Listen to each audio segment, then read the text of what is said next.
The brass nameplate on the office door read Admiral Marcus Santiago, Naval Intelligence, and Sarah Chen's hands trembled as she stared at it, the manila envelope containing 30 years of lies clutched against her chest. Her mother's funeral program was still folded in her jacket pocket from 3 days ago, the ink barely dry, and yet here she stood in the Pentagon's corridors, facing the impossible truth that the man her mother claimed died in a car crash when Sarah was 2 years old was not only alive, but had risen to become one of the Navy's most decorated officers. Before we jump back in, tell us where you're tuning in from, and if this story touches you, make sure you're subscribed, because tomorrow I've saved something extra special for you.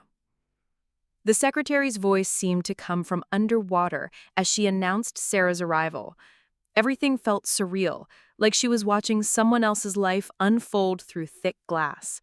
The door opened, and there he was, a tall man with graying temples and eyes the exact same shade of dark brown as her own, the ones her mother always said came from your father's side of the family, before quickly changing the subject. "Ms. Chen?" His voice was deeper than she had imagined during the sleepless nights since discovering the truth, but there was something familiar about its cadence that made her chest tight. "I understand you have some questions about classified personnel records from the 1990s? Sarah's carefully rehearsed speech evaporated as she studied his face, seeing her own stubborn chin and the way his left eyebrow lifted slightly higher than the right when he was thinking, a habit she'd caught herself doing countless times in mirrors. The DNA test results in her envelope felt like they weighed 1,000 pounds. The discovery had started innocently enough. Sarah Rodriguez, a 32-year-old cybersecurity analyst for a government contractor, had been cleaning out her mother's small apartment in Arlington after the sudden heart attack that claimed Maria Chen's life. Between the faded photographs and boxes of immigration documents, she'd found a safety deposit box key taped inside an old jewelry box. A box her mother had always claimed held nothing but costume jewelry from her youth in the Philippines. The safety deposit box told a different story entirely. Inside were documents that made Sarah's world tilt on its axis. Her original birth certificate, listing her father not as unknown, as she'd always believed, but as Lieutenant Marcus Santiago, USN. There were love letters written on Navy stationery, photographs of her mother laughing with a young naval officer who had Sarah's eyes and smile, and most shocking of all, a copy of a marriage certificate dated 6 months before Sarah's birth. Sarah had grown up believing her father was a brief college romance who died in a tragic accident before she was born. Her mother had painted him as a kind but irresponsible young man who would have tried his best but wasn't meant for family life. The story had explained why they were alone, why her mother worked 3 jobs to keep them afloat, why they moved frequently when Sarah was young.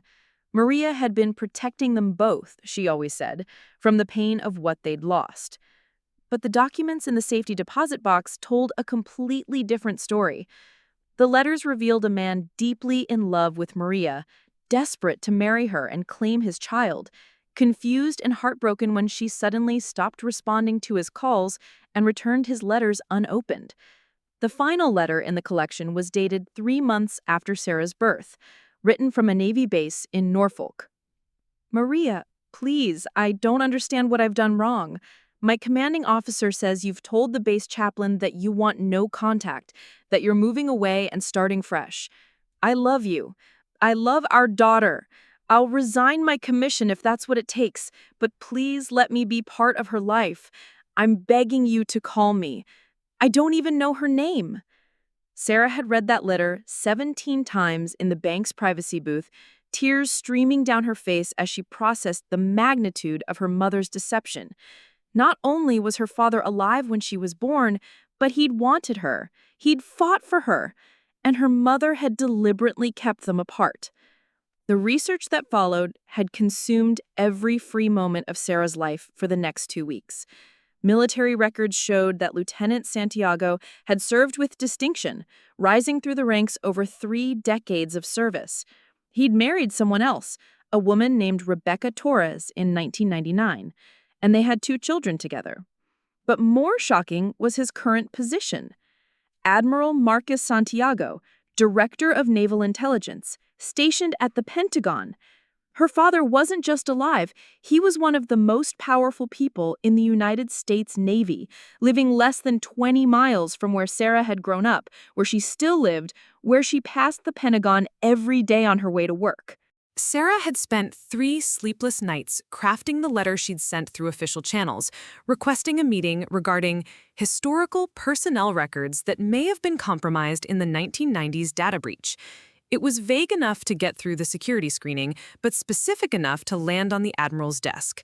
She'd used her government clearance and her work email, hoping it would lend credibility to what must have seemed like a bizarre request.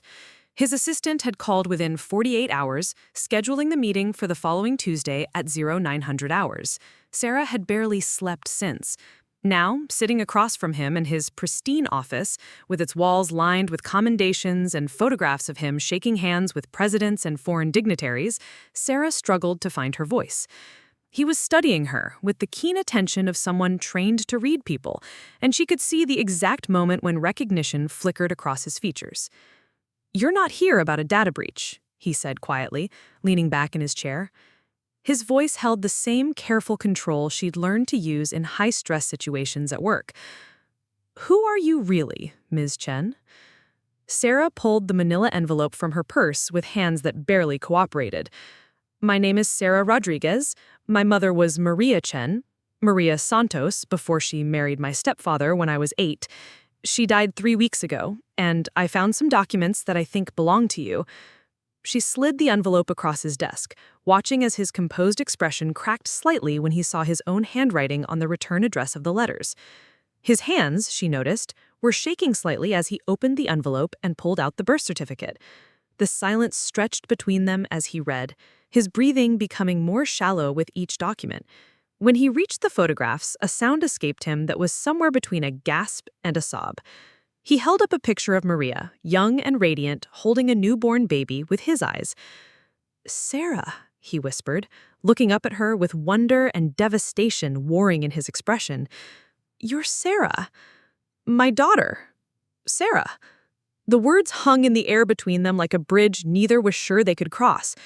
Sarah felt tears burning behind her eyes but forced herself to maintain eye contact. This man, her father, looked like he'd been hit by a truck, and she realized she'd just detonated a bomb in his carefully ordered life. "She told me you were dead," Sarah said, her voice steadier than she felt. "Car accident when I was 2. She said you were young and reckless and that you would have tried your best, but you weren't ready to be a father. She made it sound like a blessing in disguise."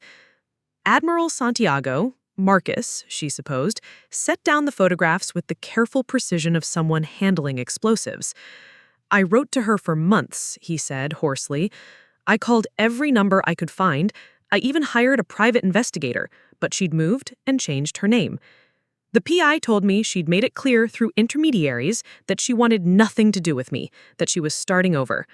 He stood and walked to the window, overlooking the Potomac, his shoulders rigid with 30 years of suppressed grief and anger. "I thought maybe she was ashamed of me. I was just a lieutenant then, barely making enough to support myself, let alone a family. I thought maybe she'd met someone better, someone who could give you both the life you deserved." She struggled, Sarah said, surprising herself with the admission. "We moved a lot when I was little. She worked multiple jobs, took night classes to become a nurse. She never remarried until I was 8, and even then it was to a man who was kind but not wealthy." Preparing and narrating this story took us a lot of time, so if you are enjoying it, subscribe to our channel. It means a lot to us. Now back to the story. We were never destitute, but we certainly weren't comfortable. Marcus turned back to her, and she could see he was fighting for composure. "I would have helped. I would have done anything. I loved her, Sarah. I loved you before you were even born. When she told me she was pregnant, I bought a ring that same day. I had it all planned out. How I'd propose, how we'd make it work, how I'd be the best father in the world." The raw pain in his voice made Sarah's chest ache. She'd prepared for anger, for denial, for legal threats about DNA tests and proof. She hadn't prepared for this broken father, grieving 30 years of stolen moments. I have the ring, he continued, walking to a small safe behind his desk. I've carried it with me through every deployment, every promotion, every time I moved offices. Rebecca, my wife, she knows about it. She knows about you. We've talked about trying to find you so many times, but the investigator we hired said your mother had made it legally clear that any contact would be considered harassment. He pulled out a small velvet box and set it on the desk between them. Inside was a simple but elegant solitaire, the kind of ring a young officer could afford but had clearly chosen with care. I kept thinking that maybe someday you'd want to know about me, that maybe when you turned 18 or 21 or got married, you'd come looking. I rehearsed this conversation 1,000 times, but I never imagined it would happen like this. I never imagined your mother would be gone. Sarah stared at the ring, this tangible proof of a love story she'd never known existed, of a father who'd never stopped hoping. She never told me any of this. Even at the end when she was dying, she stuck to the story. I asked her if there was anything she wanted to tell me, any secrets she needed to share, and she said, no. She was protecting you, Marcus said, though his voice suggested he was trying to convince himself as much as her. She must have had reasons. Maria was never cruel, never vindictive. Something must have happened. Something that made her think keeping us apart was the right choice. Sarah pulled out her phone and showed him a photo from her mother's funeral. This was 3 days ago. Small service, just some colleagues from the hospital where she worked and a few neighbors. I kept thinking how she'd built this whole life in Arlington, raised me alone, never let anyone get too close. I always thought it was because she was grieving my father, but now I wonder if she was running from something. Marcus studied the photo, his expression softening at the image of the woman he'd once loved. She was beautiful, he said quietly. Even at the end, she was beautiful. I'm sorry for your loss, Sarah. I'm sorry you had to go through that alone. The kindness in his voice, the genuine sorrow for her grief, broke something loose in Sarah's chest. 32 years of feeling like she was missing something essential, of wondering what was wrong with her that her father hadn't wanted to stick around, of carrying the weight of being unwanted. It all cracked apart in the face of this man's obvious love and regret. I don't understand why she did it, Sarah whispered, finally letting the tears fall. I don't understand how she could keep us apart all these years. I don't understand how she could let you think we didn't want you and let me think you didn't want us. Marcus came around the desk and, after a moment's hesitation, pulled her into a hug that felt like coming home to a place she'd never known existed. He smelled like aftershave and coffee and something indefinably military, starch and authority and honor. And Sarah found herself clinging to him like the father she dreamed of her entire life. "We're going to figure it out," he said into her hair, his voice thick with emotion. "I don't know what happened 30 years ago, but I know what's happening now. I have a daughter, and I've missed 30 years of your life, and I'll be damned if I'm going to miss another day." He held her as she cried for the mother who'd lied to her, for the father she'd never known she had, for the family that had been stolen from all of them by secrets and pride and fears she couldn't understand. When she finally pulled away, his uniform was damp with her tears, but his eyes were clear and determined. "I need to call Rebecca," he said, reaching for his phone. "She's going to want to meet you. The kids, your half-brother and sister, they're going to be over the moon. Michael is 23, just graduated from Annapolis, and Elena is 21, finishing up her degree at Georgetown. They've always known they had an older sister out there somewhere." Sarah's eyes widened. "They know about me? Of course they know about you. Rebecca and I have never kept secrets from our children. We've told them that Daddy had a daughter before he met Mommy, and that your mother decided it was better for everyone if we didn't have contact, but that we loved you and hoped you were happy and successful." He smiled, and Sarah could see her own smile reflected in his face. "They used to ask if we could send you Christmas presents. Rebecca suggested we set up a college fund for you, just in case you ever needed it." The revelations kept coming, each one reshaping Sarah's understanding of her life. She hadn't just been abandoned by her father, she'd been claimed by him from the beginning, included in his new family, loved from a distance by people she'd never met. "There's a college fund?" she asked, overwhelmed. "Full ride to anywhere you wanted to go, though I suspect by now you've already gotten your education sorted. What do you do, Sarah? What's your life like? Are you married? Do I have grandchildren? I want to know everything." For the next 2 hours, Sarah found herself sharing her life with this stranger who was her father. She told him about her degree in computer science, her work in cybersecurity, her apartment in Alexandria, her small circle of close friends. She showed him photos on her phone, her graduation from Georgetown, vacations with friends, her goddaughter's birthday party. Marcus listened with the intensity of someone trying to memorize every detail, occasionally asking questions that showed he understood more about her field than she'd expected. It turned out that naval intelligence worked closely with cybersecurity contractors, and he was familiar with her company's reputation.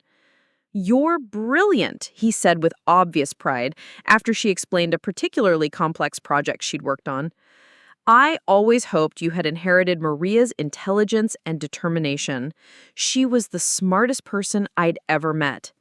As the morning stretched into afternoon, Sarah found herself relaxing into the conversation, the initial shock giving way to a cautious hope. Marcus was nothing like the irresponsible young man her mother had described. He was thoughtful, accomplished, clearly devoted to his family, and genuinely interested in building a relationship with her. But questions still nagged at her, pieces of the puzzle that didn't fit together cleanly.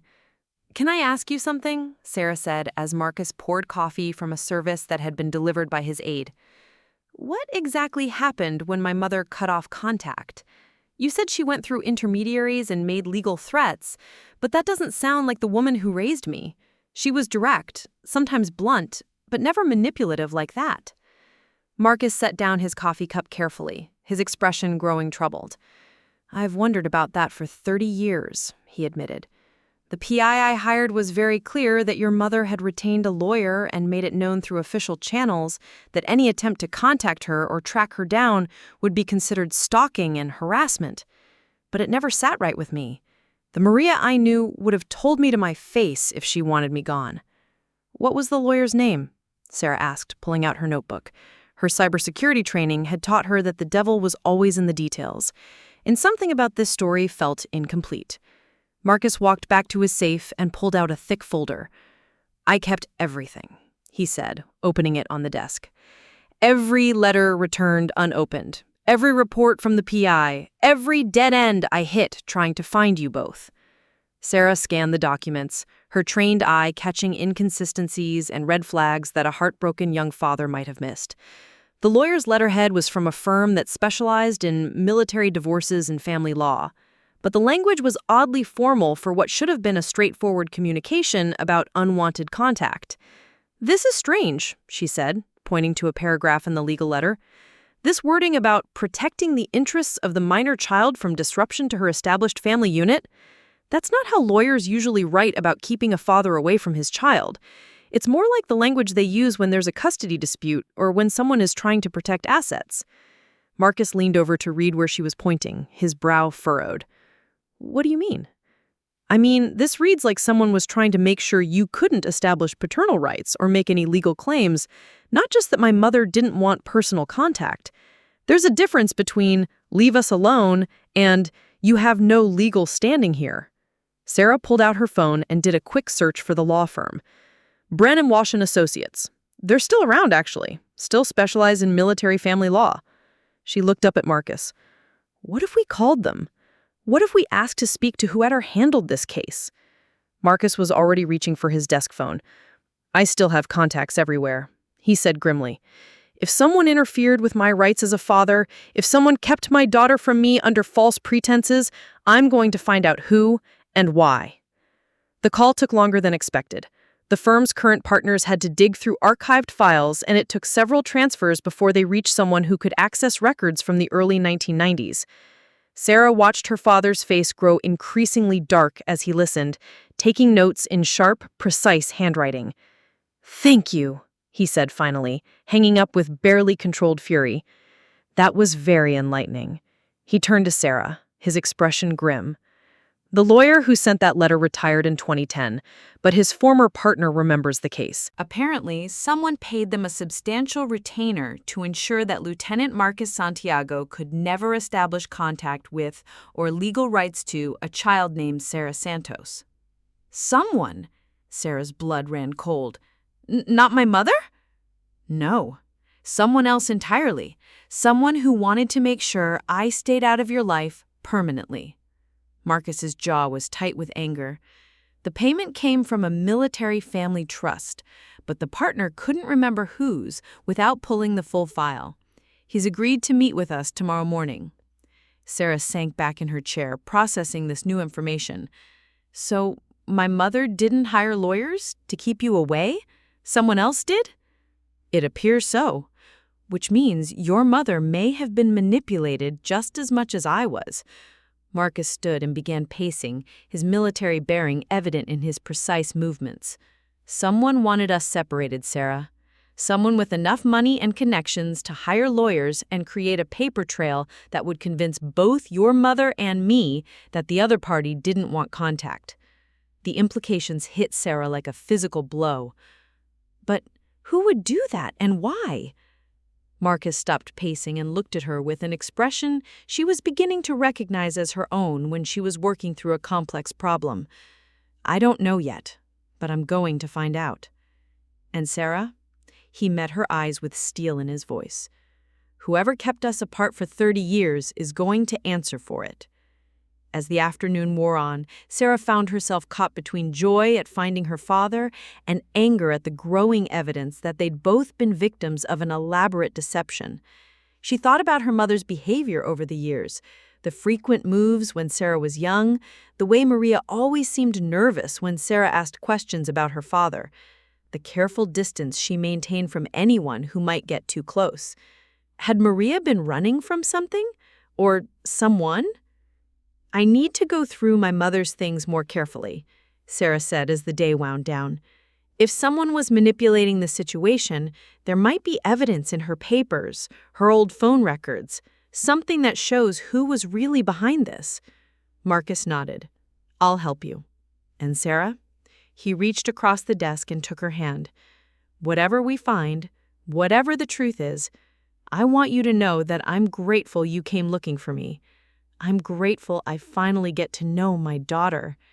Sarah squeezed his hand, surprised by how natural it felt to have this connection with him. I'm grateful too. I just wish it hadn't taken 30 years. So do I, Marcus said quietly. So do I. But we have now. We have the chance to build something real, something honest. And we're going to get to the bottom of what happened, I promise you that. As Sarah left the Pentagon that evening, her head spinning with revelations and new questions, she couldn't shake the feeling that she was standing at the beginning of something much bigger than a family reunion. Someone had gone to great lengths to keep her and her father apart, and now that they'd found each other, she had the uncomfortable feeling that their reunion might put them both in danger. But as she looked back at the imposing building where her father worked, where he commanded respect and wielded considerable power, Sarah felt something she hadn't experienced in years, the sense that she wasn't alone anymore. Whatever secrets lay buried in her mother's past, whatever forces had torn their family apart, she and Marcus would face them together. For the first time in her life, Sarah Rodriguez had a father who was willing to fight for her. And after 30 years of believing she was unwanted, that felt like the most powerful weapon of all. The law office of Brennan, Walsh & Associates occupied the third floor of a glass building in downtown D.C., and Sarah felt her stomach turning as she and Marcus rode the elevator up together. She'd barely slept the night before, her mind racing with possibilities about who might have orchestrated their separation and why.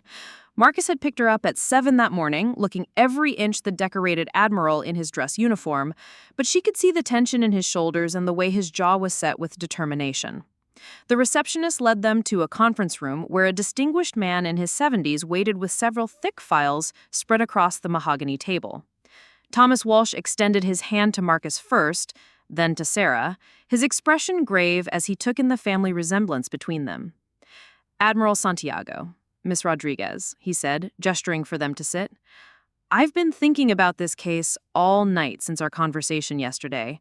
What happened to your family was unusual, to say the least, and frankly, it's bothered me for years." Marcus leaned forward, his voice controlled but intense. "Mr. Walsh, I need to know exactly who paid your firm to keep me away from my daughter. I need names, documentation, everything you have." Walsh nodded and opened the thickest file. "The retainer was paid by the Santiago Family Trust, administered through a private banking firm in Virginia. The instructions were very specific.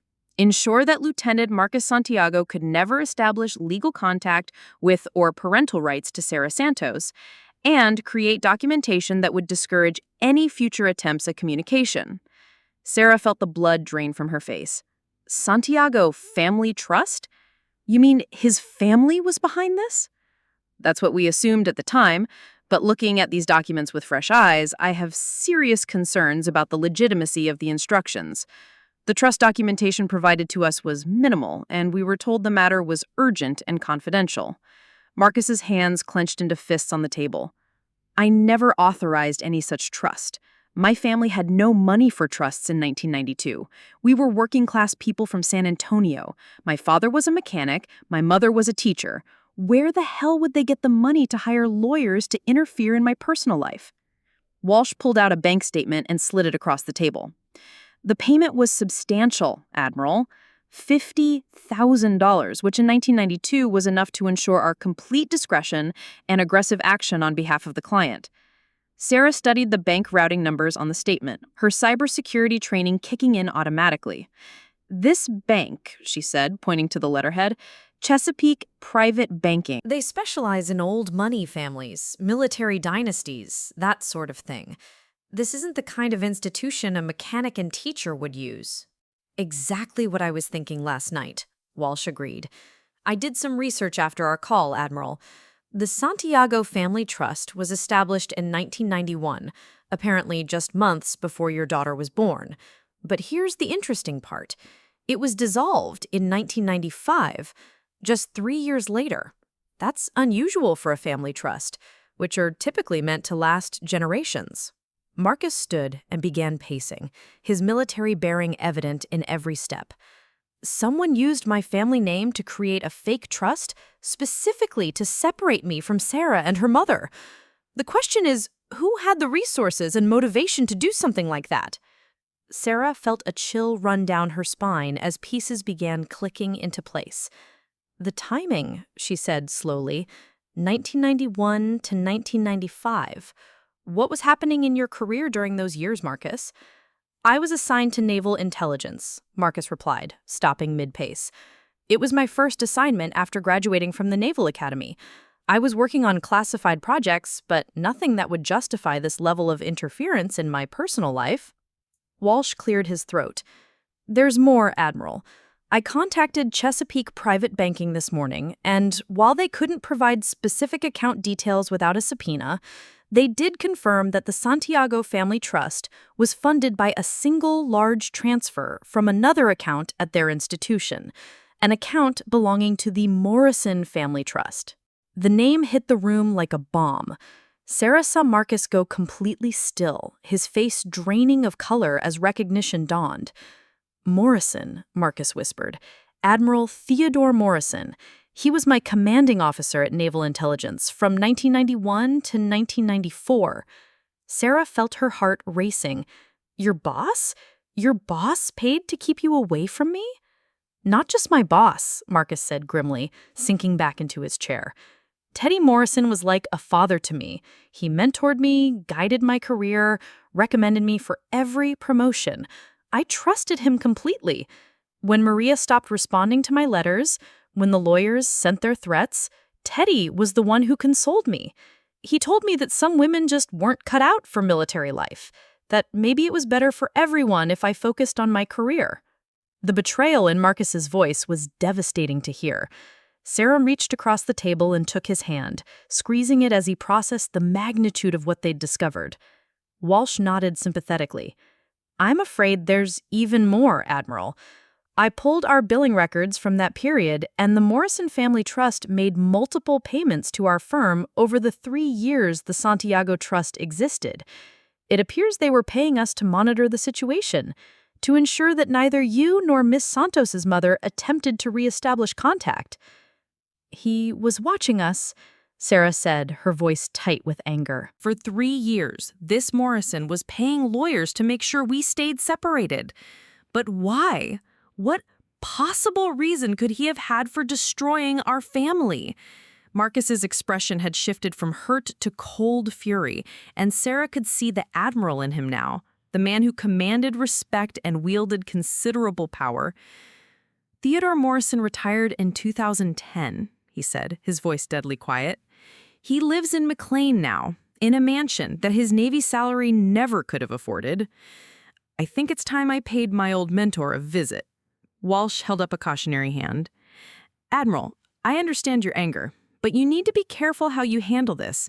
If Morrison had the resources to orchestrate this level of deception 30 years ago, he may still have powerful connections. You'll want to gather all your evidence before confronting him directly. Sarah's mind was racing with possibilities. What if this wasn't just personal? What if Morrison had professional reasons for wanting to control your life? You said you were working on classified projects. What if there was something about your relationship with my mother that threatened those projects somehow? Marcus looked at her with growing alarm. Maria, he said slowly. Maria was working for the State Department when we met. She was a translator in the Philippine Affairs Division. If Morrison was involved in operations in the Pacific, the implications hit them both simultaneously. Sarah felt sick as she realized her mother might not have been an innocent victim of circumstance, but a potential target in whatever game Morrison had been playing. We need to find out what projects you were working on in 1991, and we need to know exactly what my mother's role was at the State Department. If Morrison saw her as a security risk or a threat to his operations, that could explain why he was so determined to get her away from you. Walsh gathered the files and handed them to Marcus. These are copies of everything we have, Admiral. I'd recommend taking this information to someone you trust in naval intelligence, someone who can help you access the classified records from that time period without alerting Morrison to your investigation. As they left the law office, Sarah found herself looking over her shoulder, paranoid that they were being watched. The idea that a high-ranking military officer had manipulated their lives for his own purposes made her feel vulnerable in a way she'd never experienced before. "Where are we going now?" she asked as Marcus helped her into his car.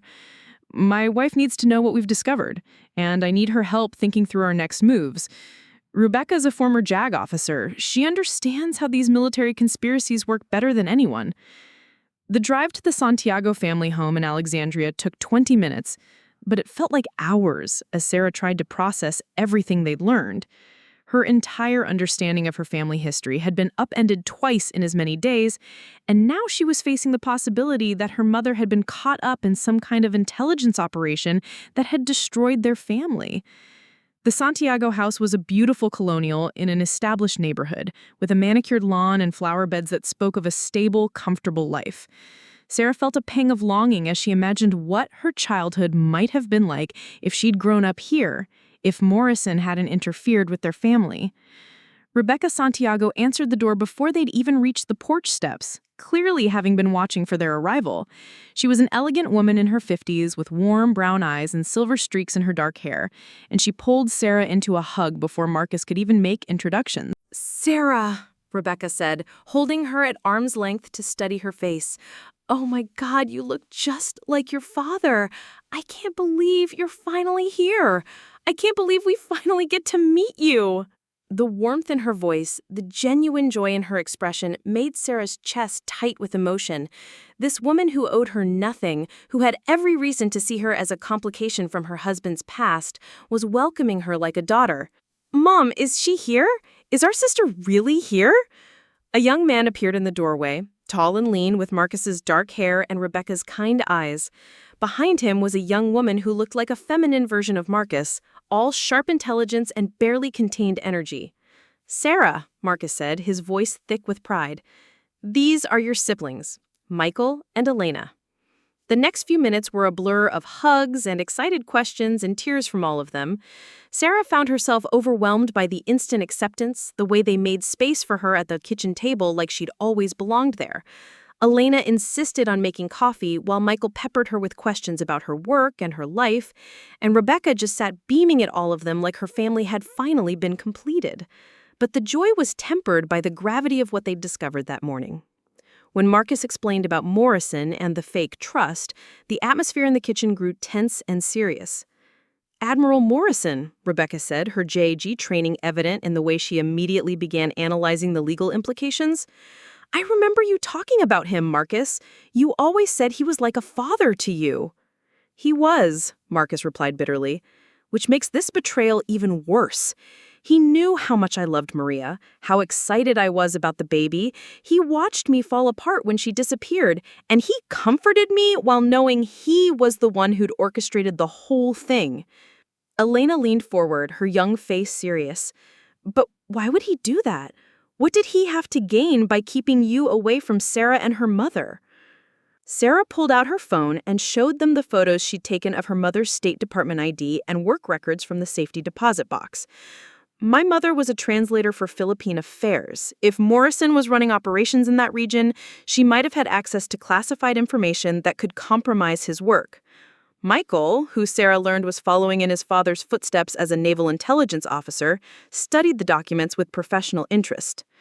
The early 90s were a complicated time in Philippine-U.S. relations, he said. There were ongoing negotiations about the naval bases, concerns about political stability, questions about military aid. If Morrison was involved in any of those operations, a State Department translator with access to policy documents could potentially expose or interfere with his work. Rebecca nodded thoughtfully. But that still doesn't explain why he'd go to such elaborate lengths to separate them. If Maria was a security risk, there were official channels he could have used to address that. Unless what he was doing wasn't officially sanctioned, Sarah said quietly. The room fell silent as the implications of her words sank in. Marcus stood and walked to the window, his shoulders rigid with tension. Morrison always operated in the gray areas, he said, finally. He told me it was necessary for national security, that sometimes we had to bend the rules to protect American interests. I admired him for it. I thought he was a patriot, willing to make hard choices. And now? Rebecca asked gently. Now I think he was a criminal, willing to destroy families to cover his tracks, Marcus replied, turning back to face them. And I think Maria knew something that could have exposed him. Sarah felt a chill run through her as another piece of the puzzle clicked into place. That's why we moved so much when I was little, she said. My mother always said it was for better job opportunities, but thinking back, it felt more like we were running from something. Or someone. Elena grabbed her laptop and began typing rapidly. What if we could trace Morrison's financial records from that time period? If he was involved in unauthorized operations, there might be evidence of unusual money transfers or payments that don't match his official Navy salary. Elena's a computer science major at Georgetown, Rebecca explained proudly. She's been taking cybersecurity courses. Sarah smiled at her half-sister's enthusiasm. I like the way you think. But Morrison's financial records from the 1990s won't be easy to access.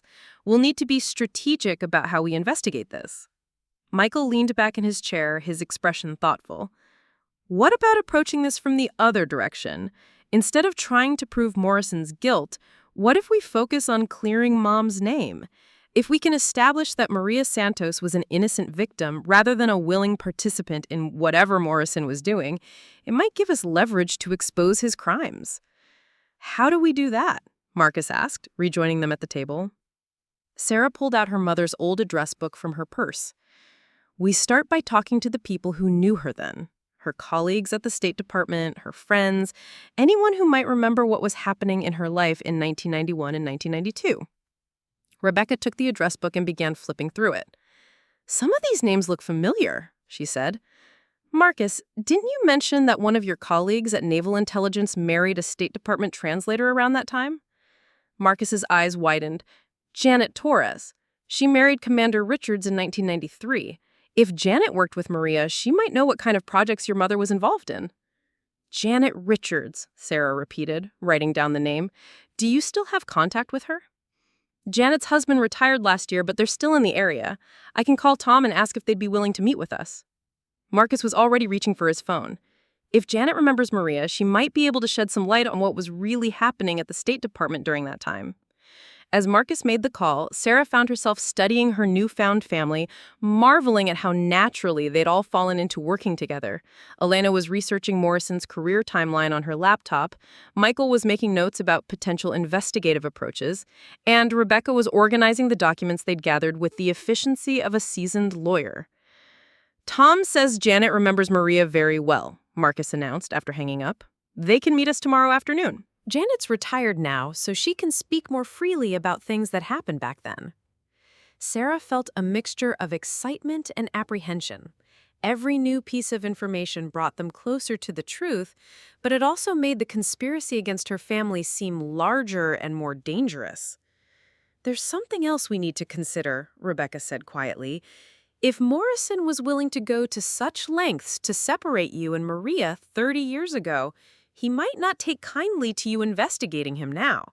We need to be careful about how we proceed." Elena looked up from her laptop with alarm. "You think he might try to hurt Dad or Sarah?" "I think a man with Morrison's resources and connections is not someone to underestimate," Rebecca replied. "We need to document everything we discover and make sure we have backup plans in case this investigation puts us in danger." Sarah felt a surge of protectiveness toward this family that had welcomed her so completely. "Maybe I should handle this alone," she said. "I'm the one who opened this can of worms. I don't want to put all of you at risk." "Absolutely not," Marcus said firmly. "We're family, Sarah. We stick together. Besides, Morrison already destroyed 30 years of our relationship. I'll be damned if I'm going to let him take another day from us." Michael nodded in agreement. "We're all in this together, Sarah. You're not facing this alone anymore." Elena closed her laptop and reached across the table to squeeze Sarah's hand. "Besides, we're not exactly helpless.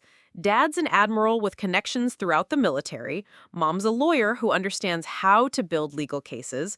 Michael's in naval intelligence, and you're a cybersecurity expert. If Morrison wants a fight, he's picked the wrong family to mess with." The determination in her half-sister's voice, the united front her new family was presenting, filled Sarah with a strength she'd never felt before. For 30 years, she'd been alone with her questions and her sense of being incomplete.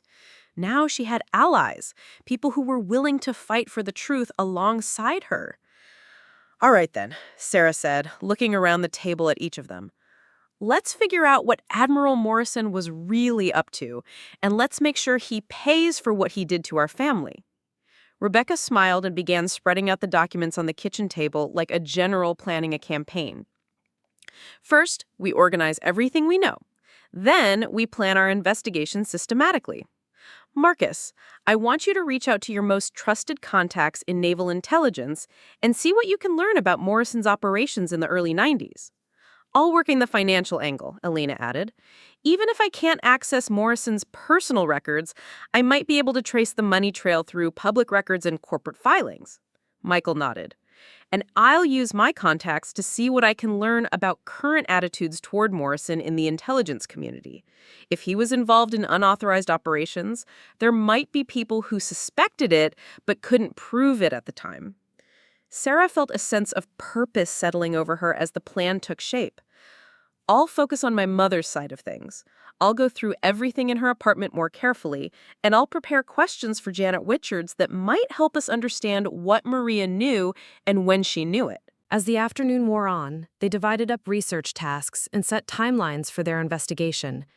Sarah found herself marveling at how smoothly they worked together, how naturally they'd fallen into the rhythm of a family unit, despite having just met.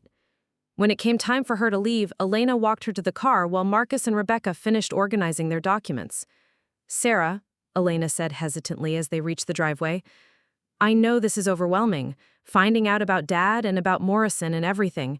If you need space or time to process, we'll understand." Sarah turned to look at her half-sister, this brilliant young woman who shared her father's intensity and her mother's warmth. Elena, 32 years ago, someone stole my family from me. I'm not walking away now that I found you all again." Elena's smile was radiant.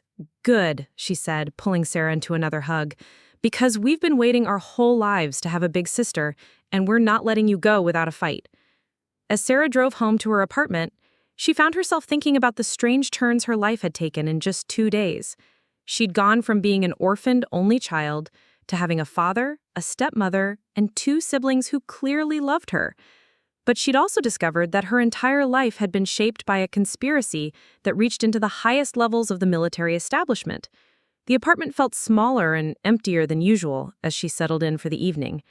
She spread her mother's documents across her dining room table and began going through them more systematically, looking for any clue that might help them understand Morrison's motivations. In a box of old photographs, she found pictures she'd never seen before. Her mother laughing with colleagues at what looked like a State Department holiday party, Maria and Marcus together at various Navy events, images of a young couple clearly in love and excited about their future together. But there were also photos that troubled her, pictures of her mother looking nervous and unhappy, taken in what appeared to be the months before Sarah's birth. In one particularly telling photograph, Maria was standing with a group of State Department colleagues, but she was looking over her shoulder with an expression of fear or anxiety that Sarah had never seen on her mother's face before. On the back of the photo, someone had written, "Philippine Task Force, December 1991. Sarah stared at the image for a long time, trying to read the emotions on her mother's face. Had Maria known she was in danger? Had she suspected that someone was watching her, threatening her family? Her phone rang, interrupting her thoughts. Marcus's name appeared on the screen. "Sarah, I've been thinking about our conversation today," he said without preamble. "I want you to be extra careful until we get to the bottom of this. Morrison may be retired, but he still has connections, and if he realizes we're investigating him—" "I understand," Sarah replied, looking around her apartment with new awareness of its vulnerabilities. "I'll be careful. But Marcus, I found some photos of Mom that I think you should see. She looked scared in the months before I was born. I think she knew something was wrong." There was silence on the other end of the line for a moment. "Keep those photos safe," Marcus said finally. "And Sarah, I know I have no right to ask this after 30 years, but would you consider staying with us until this is resolved? I just found my daughter. I'm not ready to risk losing her again." "I'd like that," she said quietly. "I'd really like that." "Good. Rebecca's already making up the guest room. Can you pack a bag and come back tonight?" As Sarah packed her essentials and gathered the most important documents, she reflected on how much her life had changed in just 48 hours. She was no longer alone with her questions and her grief. She had a family now, people who were willing to fight for her and protect her. But she also had enemies she'd never known existed. Powerful people who had already proven they were willing to destroy lives to protect their secrets. The drive back to Alexandria felt like a journey between 2 different versions of her life: the isolated, questioning woman she'd been just days ago, and the daughter and sister she was becoming. As she pulled into the driveway of the house that might have been her childhood home, Sarah made a silent promise to her mother's memory and to her newfound family. Whatever Admiral Morrison had done, whatever crimes he'd committed in pursuit of his goals, she would expose the truth. Not just for her own peace of mind, but for every family that had been torn apart by the arrogance and greed of powerful men who thought they were above the law. The lights were on in the Santiago house, warm and welcoming, and Sarah could see her family waiting for her through the front windows. She was home, finally and truly home, and she was going to fight to protect that home from anyone who tried to threaten it again. Janet Richards lived in a modest townhouse in Falls Church, and Sarah could feel her nervous energy building as she and Marcus walked up the front steps together. Rebecca had stayed home to coordinate their legal strategy while Elena and Michael continued their research, but they'd all agreed that this conversation with Janet could be the key to understanding what had really happened to Maria in those crucial months in 1991. The woman who answered the door was in her 60s, with silver hair and intelligent brown eyes that immediately focused on Sarah with obvious recognition. "My God!" Janet breathed, stepping back to let them in. "You look exactly like your mother did at your age. Maria was such a beautiful, brilliant woman." Tom Richards, a graying man with the bearing of a career military officer, shook hands with Marcus and guided them into a comfortable living room lined with books and military memorabilia. The coffee was already prepared, and Sarah could see that Janet had been thinking about this conversation as much as they had. "Marcus told me why you wanted to meet," Janet said, settling into her chair with a serious expression. "I've been turning over memories of that time period all night, and I have to tell you, there were things about Maria's situation that never sat right with me." Sarah leaned forward, her hands clasped tightly in her lap. "What kind of things?" Janet exchanged a meaningful look with her husband before continuing. "Your mother was assigned to the Philippine Task Force in early 1991, right? Around the time the negotiations about the naval bases were heating up. She was brilliant at her job, fluent in 3 dialects, and she had an intuitive understanding of the political dynamics that made her invaluable to the negotiating team." Marcus frowned. "That sounds like exactly the kind of assignment that would advance her career. Why would that cause problems?" "Because she wasn't just translating," Tom interjected. "The task force was dealing with some very sensitive intelligence about political corruption in the Philippine government, information that could have compromised the base negotiations if it became public. Maria had access to classified cables, intelligence reports, financial data that most State Department employees never would have seen." Sarah felt her stomach tighten. "What kind of financial data?" Janet stood and walked to a desk in the corner, returning with a thick folder. "I kept copies of some things from that time period," she said, handing the folder to Sarah. "After Maria disappeared so suddenly, and especially after what happened later, I thought someone might need to know the truth someday." The folder contained photocopies of State Department memos, task force meeting notes, and intelligence summaries that painted a picture of a complex and morally ambiguous operation. As Sarah read through the documents, she began to understand why someone like Morrison might have seen her mother as a threat. These financial reports, Sarah said, pointing to a series of documents dated from late 1991, they show payments from American defense contractors to Philippine officials, but the amounts don't match the publicly reported aid packages. "Exactly," Janet confirmed. "Maria was the one who caught the discrepancies. She brought them to the task force leadership, thinking it was an accounting error that needed to be corrected." Marcus was reading over Sarah's shoulder, his expression growing darker with each page. "These aren't accounting errors," he said grimly. "This is evidence of systematic corruption. Someone was skimming money from the aid packages and using it to bribe Philippine officials." Tom nodded. Maria realized that too once she started digging deeper. She came to Janet in December of 1991, shortly after you were conceived, Sarah. She was frightened because she discovered that the corruption went all the way up to the American side of the operation. "Did she mention my father specifically?" Sarah asked, though she was beginning to suspect she knew the answer. "She said Marcus was acting strange, distant, that he'd stopped calling as regularly and seemed preoccupied when they were together. She thought maybe he was having second thoughts about becoming a father." Janet's expression was gentle but sad.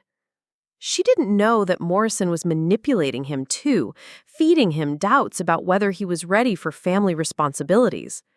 The picture was becoming clearer and more devastating with each revelation. Morrison had systematically destroyed both sides of Sarah's family, isolating her mother while manipulating her father, all to protect his criminal operation. "What happened to the investigation into the financial irregularities?" Marcus asked, though his tone suggested he already suspected the answer. Tom pulled out a final document. "The task force was disbanded in March of 1992, citing budget constraints and changing strategic priorities. All the files were classified and sealed. Maria's evidence disappeared into the black hole of government bureaucracy." Sarah stared at the timeline they'd laid out, seeing how perfectly Morrison had orchestrated everything. "He waited until my mother was pregnant and vulnerable. Then he struck from all sides. He destroyed her career, isolated her from support, made her afraid for her safety, and turned the man she loved against her." "And when none of that was enough to guarantee her silence," Marcus added grimly, "he hired lawyers to make sure she could never contact me again, ensuring that any evidence she might have shared with me would never come to light." Janet leaned forward with intensity. There's something else you need to know. Maria didn't just disappear from the State Department. She tried to take her evidence to the Inspector General's office, to the FBI, even to some journalists who specialized in government corruption. What happened? Sarah asked, though she dreaded the answer. Every door was closed to her. The IG's office said they couldn't investigate without more substantial evidence. The FBI said it was a State Department matter. The journalists were told that pursuing the story could compromise national security. Janet's voice was bitter. Morrison had enough influence to shut down every avenue she tried. Sarah felt tears of rage and grief burning behind her eyes as she imagined her mother, pregnant and alone, trying desperately to expose the truth while powerful forces worked to silence her at every turn. "So she gave up and ran," Sarah said quietly. "She took me and disappeared because she knew Morrison would never stop coming after her as long as she posed a threat." "She didn't give up," Tom corrected gently. "She made a strategic retreat to protect her child, but she never stopped gathering evidence." Janet opened a small box she'd brought from the desk and pulled out a key. "Maria gave this to me just before she left Washington. She said if anything ever happened to her, I should make sure her daughter got what was in the storage unit." Sarah's heart stopped. "Storage unit? What storage unit?" "She rented a unit in Alexandria under a false name, paid for 10 years in advance." When that ran out, I've been paying the fees myself, waiting for the day when you might come looking for answers. Janet handed the key to Sarah with trembling fingers. She spent those last few months before you were born copying everything she could get her hands on. Financial records, correspondence, meeting notes, anything that could prove what Morrison and his associates were doing. Marcus stood abruptly, his military bearing taking over as he processed the implications. If Maria documented everything, if she has evidence of Morrison's crimes, then we can expose him. We can clear her name and make sure he pays for what he did to our family. Sarah clutched the key like a lifeline, feeling her mother's presence more strongly than she had since finding those first documents in the safety deposit box. "She never stopped fighting," she whispered. "Even when she had to disappear, even when she had to lie to me about my father, she was still fighting to expose the truth." "She loved you both," Janet said, tears in her eyes. She talked about Marcus constantly, about how much she missed him, about how she hoped someday she could explain everything and bring your family back together, but she was terrified that Morrison would hurt you if she stayed. Tom cleared his throat. "There's one more thing. Morrison didn't stop watching after Maria disappeared. We heard through unofficial channels that he had people checking on her periodically, making sure she wasn't trying to contact journalists or investigators. That's probably why she moved so frequently when you were young." Sarah felt a chill run through her as she realized how thoroughly Morrison had controlled their lives, even from a distance. Her mother's careful, guarded behavior, the frequent moves, the reluctance to get too close to anyone, it had all been necessary survival tactics. "We need to get to that storage unit," Marcus said, his voice filled with determination, "and we need to do it carefully. If Morrison is still monitoring the situation, if he has any idea that we're investigating him, he might try to destroy the evidence." Sarah stood, the key gripping tightly in her hand.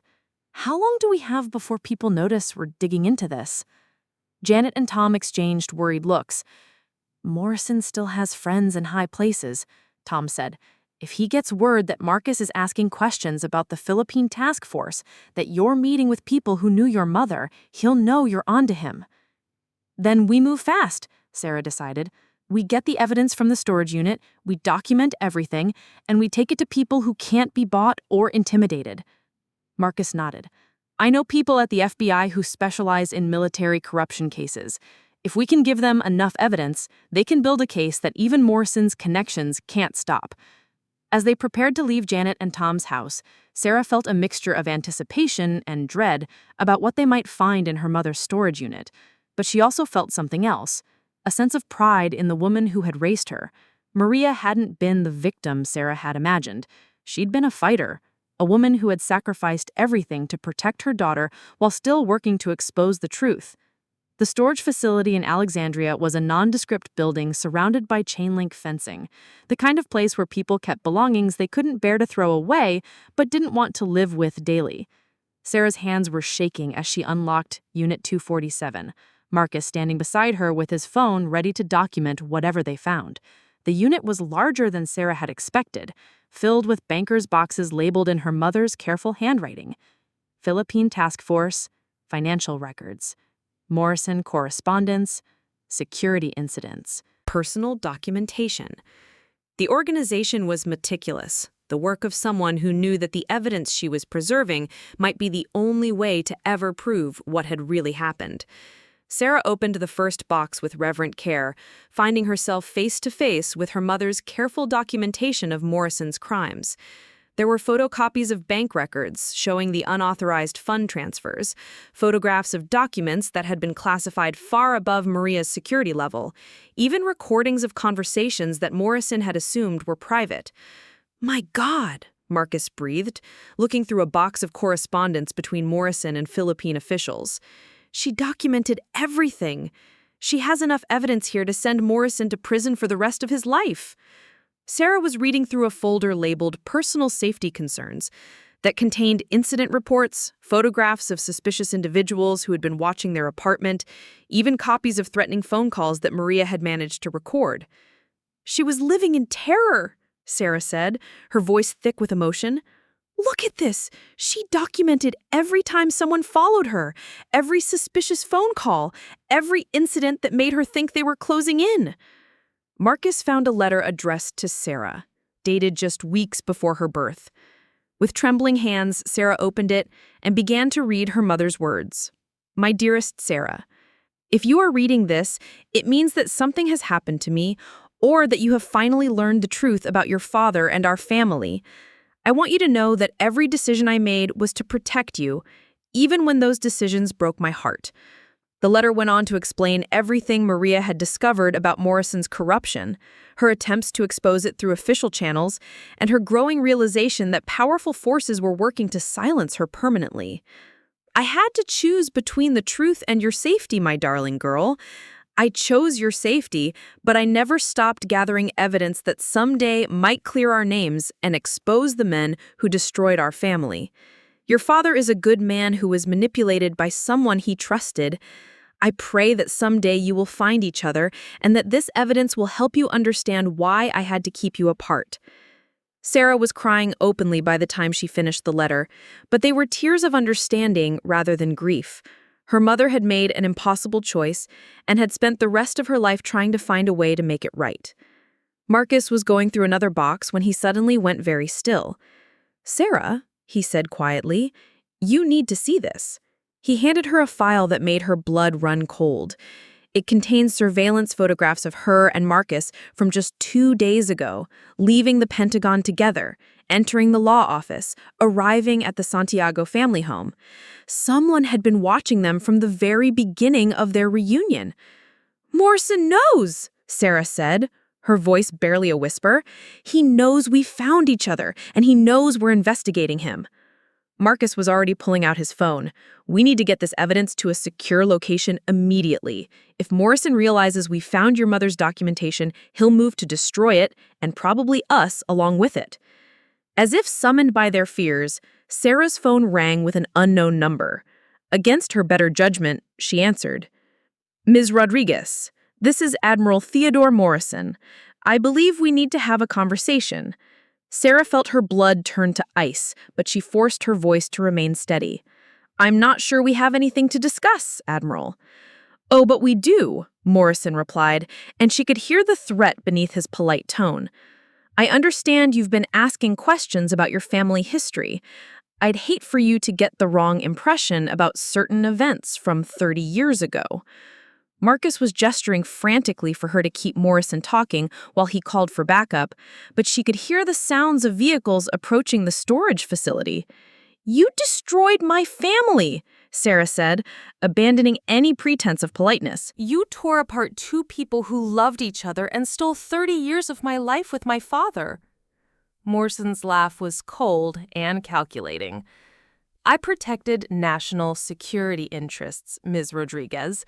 Your mother stumbled into matters far beyond her understanding, and your father was a useful but naive young officer who needed guidance about his priorities." "My mother was right about you," Sarah shot back. "You were stealing money, bribing foreign officials, committing treason while hiding behind your uniform. Your mother was a liability who threatened carefully constructed operations that were essential to American interests in the Pacific. I did what was necessary to contain that threat." Morrison's voice had dropped its pretense of civility. "Just as I'm prepared to do what's necessary now." Through the storage unit's security camera, Sarah could see black SUVs surrounding the facility. Morrison had brought reinforcements, and they were trapped with 30 years' worth of evidence that could destroy him. "You have two choices, Ms. Rodriguez," Morrison continued. "You can walk away from this investigation, convince your father to do the same, and live your lives in peace. Or you can continue this crusade and face the consequences." Sarah looked at Marcus, who was coordinating with FBI contacts on his phone, trying to get federal agents to the storage facility before Morrison's people could act. She thought about her mother, who had faced the same choice 30 years ago and had chosen to run rather than fight. But Sarah wasn't alone the way her mother had been. She had a father who was willing to fight for her, siblings who would stand by her side, and evidence that could finally expose the truth. "I have a third choice," Sarah said into the phone, her voice growing stronger with each word. "I can fight back." She hung up and immediately began photographing documents as fast as she could, uploading them to secure cloud storage while Marcus coordinated with law enforcement. If Morrison was going to try to destroy the evidence, they would make sure copies survived. The next few hours passed in a blur of sirens, federal agents, and Morrison's increasingly desperate attempts to spin the situation in his favor. But the evidence was overwhelming, documented in Maria's meticulous handwriting and preserved for 30 years in anticipation of this moment. When FBI agents finally placed Morrison under arrest, he looked older and smaller than Sarah had imagined, his carefully constructed facade crumbling in the face of irrefutable proof of his crimes. As they led him away, Sarah felt no satisfaction, only a deep sadness for all the lives he had damaged in pursuit of his own power and greed. The legal proceedings that followed were complex and drawn out, but the outcome was never really in doubt. Morrison's conviction on charges of corruption, fraud, and conspiracy made national headlines, and the investigation led to the exposure of a wider network of military and civilian officials who had been involved in similar schemes. For Sarah, the most meaningful moment came when the court formally acknowledged that Maria Santos had been a whistleblower whose attempts to expose corruption had been suppressed through illegal means. Her mother's reputation was restored posthumously, and the truth about her courage and integrity became part of the official record.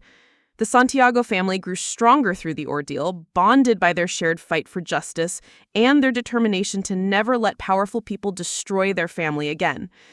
Sarah moved permanently into the guest room that Rebecca had prepared for her, and gradually it became simply her room in the house that should have been her childhood home. Elena and Michael proved to be the siblings Sarah had always dreamed of having, brilliant and loyal and endlessly curious about their newly discovered sister. They supported her through the difficult months of testimony and legal proceedings, and they celebrated with her when Morrison was finally sentenced to 25 years in federal prison. Marcus struggled more than any of them with the betrayal by his mentor, but he found healing in his renewed relationship with his daughter and in the knowledge that they had finally exposed the truth. He took early retirement from the Navy to focus on his family, and he never missed an opportunity to tell people about his brilliant daughter who had solved a 30-year-old conspiracy. On the first anniversary of their reunion, the Santiago family visited Maria's grave together. Sarah placed a copy of the court's official vindication on the headstone, along with a letter thanking her mother for her courage and her sacrifice. "She would be so proud of you," Marcus said, his arm around Sarah's shoulders as they stood together in the cemetery. "She would be proud of all of us for finishing what she started." Sarah nodded, thinking about the mother who had loved her enough to sacrifice everything, including the truth, to keep her safe. She never gave up, Sarah said quietly. Even when she had to disappear, even when she had to lie to me about you, she never stopped believing that someday the truth would come out. Rebecca, Elena, and Michael joined them at the graveside, this family that had been torn apart and rebuilt stronger than before. They stood together in the fading afternoon light, no longer victims of powerful men's schemes, but survivors who had reclaimed their story and their strength. As they walked back to their cars, Elena slipped her hand into Sarah's. "What are you thinking about?" she asked. Sarah looked back at her mother's grave, then at the family surrounding her, the father who had never stopped loving her, the stepmother who had welcomed her completely, the siblings who had made space for her in their lives without question. "I'm thinking about how different our lives could have been if Morrison hadn't interfered," Sarah said. "But I'm also thinking about how we found each other anyway, despite everything he did to keep us apart." Marcus smiled and pulled both his daughters close. "Some bonds are stronger than lies, stronger than conspiracies, stronger than time itself. Morrison thought he could erase our family, but he was wrong. Love doesn't disappear just because someone tries to hide it." As they drove home together, Sarah reflected on the journey that had brought her to this point. A month ago, she had been alone with her grief and her questions, believing herself to be an orphan with no family left in the world. Now she was surrounded by people who loved her, people who had fought alongside her for justice, people who would never let her face life's challenges alone again. Morrison was in prison, where he belonged. Her mother's name had been cleared, and the Santiago family was finally whole. It hadn't been the reunion any of them had imagined, but it had given them something more valuable than the lost years. It had given them absolute certainty that their bond was unbreakable. That evening, as Sarah helped Rebecca prepare dinner, while Elena and Michael argued good-naturedly about some political issue, and Marcus read the newspaper in his favorite chair, she marveled at how natural it all felt. This was what she had been missing her entire life without even knowing it. The casual intimacy of family, the sense of belonging somewhere completely and unconditionally. Her phone buzzed with a text from a colleague asking if she was ready to return to work after her extended leave, and Sarah realized she was. The investigation was over, the truth had been exposed, and justice had been served. It was time to get back to building her life, but now she would be building it with the foundation of family she had always been meant to have. Morrison had tried to steal their story, to rewrite their family history according to his own selfish needs. But in the end, love had proven stronger than lies, truth had prevailed over corruption, and the Santiago family had emerged from 30 years of separation more united than ever before. As Sarah looked around the dinner table that night, seeing her own features reflected in the faces of her father and siblings, hearing her own laugh echoed in Elena's giggle, feeling the warmth of unconditional acceptance that she had never experienced before, she knew that no one would ever be able to take this away from them again. The Admiral who had tried to destroy them was gone, the secrets that had divided them were exposed, and the family that had been torn apart was finally, permanently, irrevocably whole. 2 years after Morrison's conviction, Sarah stood in the ballroom of the Marriott in downtown Washington, adjusting the microphone at the podium as she prepared to deliver the keynote address at the National Conference on Military Ethics. The invitation had come as a surprise, but Rebecca had insisted it was exactly the kind of platform Sarah needed to share their story with people who could prevent similar tragedies from happening to other families. The audience was filled with current and former military officers, ethics professors, journalists who specialized in government accountability, and families who had been affected by military corruption scandals. Sarah could see her father in the front row, wearing his dress uniform for the first time since his retirement, his chest full of decorations that now carried new meaning for her. Elena and Michael flanked him, both having taken time off from their respective careers to support their sister at this important moment. 2 years ago, Sarah began, her voice steady, despite the magnitude of what she was about to share, I believed my father was dead. I believed my mother had been abandoned by an irresponsible young man who wasn't ready for the obligations of family. I believed that I was alone in the world, that my small family of 2 had been the result of poor choices and bad luck. The room was completely silent, hundreds of people hanging on her every word. As she continued, "What I discovered was that my family had been deliberately destroyed by a man who wore the uniform of the United States Navy, who took an oath to protect and defend our Constitution, and who used his position of trust to commit crimes that enriched himself while devastating the lives of innocent people." Sarah paused, letting her words sink in before continuing with the story that had consumed her life for the past 2 years. She told them about finding the documents in her mother's safety deposit box, about the shocking discovery that her father was not only alive, but had risen to become one of the Navy's most respected leaders. She described the investigation that had revealed Morrison's systematic corruption and the elaborate scheme he had constructed to keep her parents apart. "My mother, Maria Santos, was not a victim in the traditional sense," Sarah said, her voice growing stronger as she spoke about the woman who had raised her. She was a whistleblower who tried to expose corruption through proper channels, who documented evidence of criminal behavior by high-ranking officials, who risked her career and her safety to do what she believed was right. The audience shifted in their seats, recognizing the implications of what Sarah was describing. Military whistleblowing was a contentious topic, fraught with questions about loyalty, security, and the proper channels for reporting misconduct. When those proper channels failed her, when the people she trusted to investigate her concerns instead worked to silence her, my mother made the hardest choice any parent can make. She chose to protect her child over exposing the truth. She chose to disappear rather than put me at risk. She chose to let the world believe she was weak rather than reveal that she was fighting a battle she couldn't win. Sarah could see tears in the eyes of several audience members, particularly the women who understood the impossible position Maria had been placed in.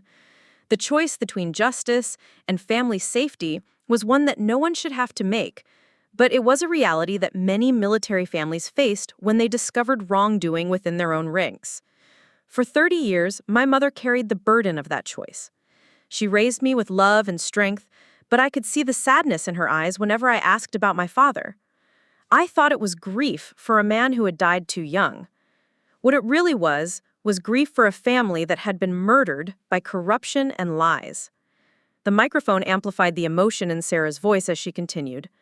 My father, Admiral Marcus Santiago, spent those same 30 years believing that the woman he loved had rejected him, that his daughter didn't want to know him. He carried her wedding ring in his pocket for 3 decades, hoping that someday he might have the chance to explain his love to the family he thought had abandoned him. Marcus wiped his eyes from the front row, still affected by the memory of those lost years. Sarah met his gaze and smiled, drawing strength from his presence as she moved toward the most important part of her speech. The man who destroyed our family, Admiral Theodore Morrison, didn't act alone. He was part of a culture that prioritized mission accomplishment over moral responsibility, that valued secrecy over accountability, that protected powerful people at the expense of those who tried to hold them to ethical standards. The room grew tense as Sarah began to address the systemic issues that had enabled Morrison's crimes. This wasn't just a story about one corrupt officer, but about the institutional failures that had allowed him to operate with impunity for decades. Morrison was able to manipulate official channels, to use his position to intimidate witnesses, to hire lawyers with government funds to silence the people who threatened to expose him. He did this not in some banana republic or failed state, but in the heart of our nation's capital, using the resources and authority of the United States military. Sarah could see uncomfortable recognition in the faces of several high-ranking officers in the audience. They understood that Morrison's crimes reflected poorly not just on him as an individual, but on the systems and institutions that had failed to detect and prevent his misconduct. The question we must ask ourselves is not just how Morrison was able to commit these crimes, but how our institutions failed to protect the people who tried to stop him. How did a young translator's concerns about financial irregularities get buried in bureaucracy? How did a pattern of harassment and intimidation go unnoticed by his superiors? How did someone accumulate enough influence to corrupt lawyers, investigators, and oversight officials? The audience was completely absorbed now, recognizing that Sarah was challenging them to confront uncomfortable truths about their own organizations and responsibilities. This wasn't just an inspiring story about a family reunion, but call to action about military ethics and accountability. My mother died believing that she had failed to protect both her daughter and the integrity of the institutions she had served. She died believing that powerful people were above the law, that corruption would always triumph over truth, that families like ours were acceptable casualties in the pursuit of national security objectives. Sarah's voice broke slightly as she spoke about her mother's death, but she forced herself to continue. She was wrong about that last part. Our family was not an acceptable casualty. No family is an acceptable casualty when it comes to corruption and abuse of power. The applause that followed was immediate and sustained, a recognition from the audience that Sarah was speaking truth to power in a way that demanded their attention and action. The investigation that exposed Morrison's crimes also revealed a network of corruption that extended far beyond his individual actions. Other officers, civilian officials, defense contractors, and foreign nationals were all part of a system that prioritized personal enrichment over mission service. Sarah pulled out a folder of documents and held it up for the audience to see. These are just some of the documents my mother preserved in a storage unit for 30 years, evidence that she hoped would someday be used to expose the truth. Bank records showing unauthorized transfers, correspondence proving bribery and extortion, meeting notes documenting the systematic suppression of oversight and accountability. The weight of her mother's sacrifice was evident in every word as Sarah continued. She could have destroyed these documents and lived a peaceful life. She could have taken her secrets to the grave and let sleeping dogs lie. Instead, she preserved evidence that she knew might someday cost her everything, because she believed that truth and justice mattered more than personal safety. Sarah set down the documents and looked directly at the senior officers in the front rows. The question for all of us is what we're going to do with the truth that my mother died protecting. Are we going to use her sacrifice to build stronger institutions, better oversight, more effective protections for whistleblowers? Or are we going to treat this as an isolated incident and continue with business as usual? The challenge in her voice was unmistakable, and Sarah could see several officers shifting uncomfortably in their seats. She wasn't just telling a story, she was demanding accountability from people who had the power to prevent future Morrisons from destroying other families. In the 2 years since Morrison's conviction, there have been some encouraging developments. New protections for military whistleblowers have been implemented, oversight procedures for financial operations have been strengthened, training programs on ethics and accountability have been expanded. Sarah paused to let the positive news sink in before delivering her next point. But we cannot be satisfied with incremental improvements when the fundamental culture that enabled Morrison's crimes remains largely unchanged. We cannot be content with better procedures when the people responsible for implementing those procedures still prioritize loyalty over truth, secrecy over transparency, institutional protection over individual justice. The room was completely silent now, everyone understanding that Sarah was building toward a conclusion that would challenge them personally and professionally. My father and I have been incredibly fortunate. We found each other despite 30 years of separation. We were able to expose the truth despite powerful forces working against us. We received justice despite a system that was designed to protect the people who had wronged us. Sarah looked at Marcus again, drawing strength from his proud smile as she prepared to deliver her final challenge to the audience. But we cannot base our ethics and accountability on luck and good fortune. We cannot accept a system where families like mine have to fight for decades to achieve basic justice. We cannot tolerate institutions where truth-tellers like my mother are systematically silenced while criminals like Morrison are protected and promoted. The applause began slowly, but built to a crescendo as Sarah's words hit home with audience members who recognized their own responsibility for creating change within their organizations. Each of you has the power to prevent the next Morrison from destroying the next family. Each of you can choose to prioritize truth over comfort, accountability over loyalty, justice over institutional protection. Each of you can decide whether stories like mine will become rare exceptions or unnecessary tragedies that we look back on with shame. My mother, Maria Santos, died believing that powerful people were above the law. I want to live in a world where that belief is proven wrong, where institutions serve justice rather than protecting criminals, where families are strengthened rather than destroyed by the people sworn to defend them. The standing ovation that followed lasted nearly 5 minutes, with audience members recognizing that they had heard something more than a keynote address.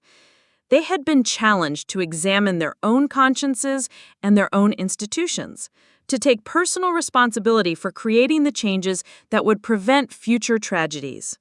As Sarah stepped down from the podium, she was immediately surrounded by officers and officials who wanted to discuss her recommendations, to share their own experiences with institutional failures, to commit to specific changes within their organizations. The conversations continued long into the evening, with Sarah finding herself at the center of a movement toward greater accountability and transparency within military institutions.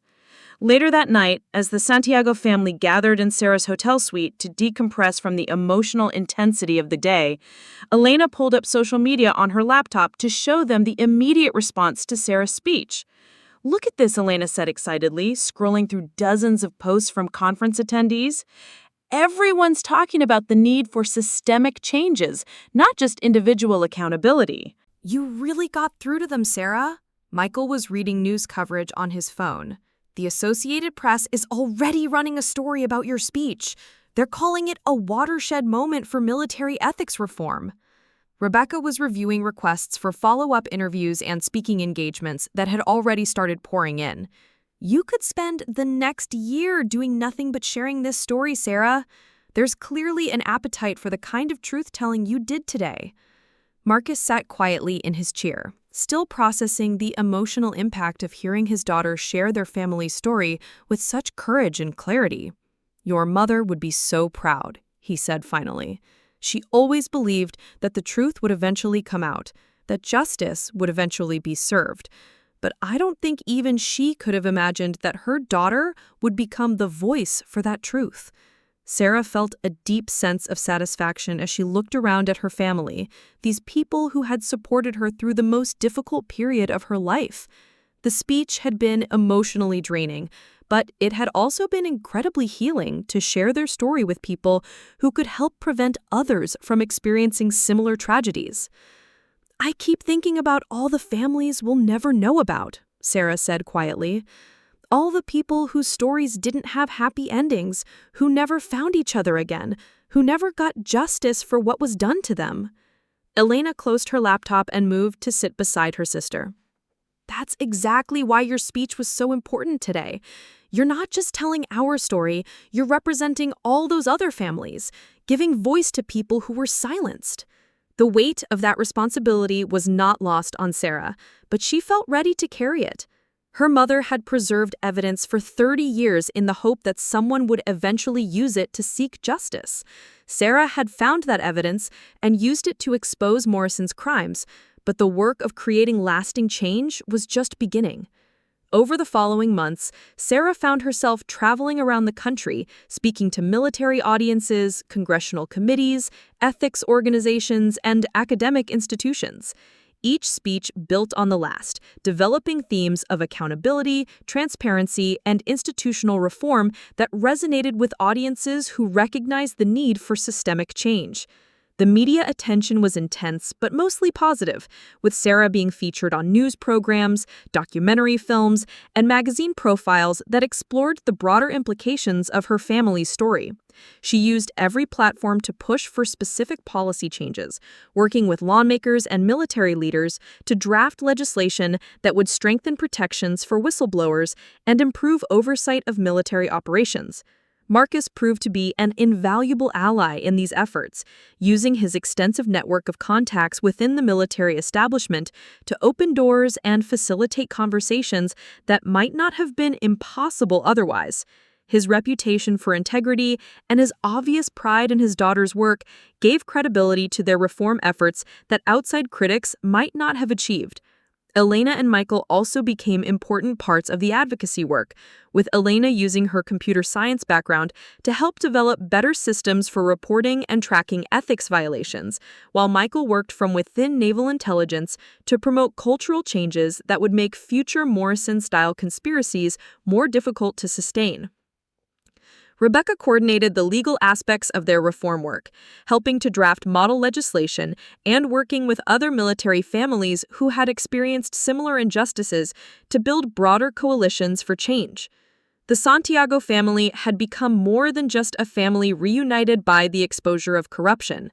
They had become advocates for systemic reform, using their personal tragedy as a catalyst for changes that would protect other families from experiencing similar devastation.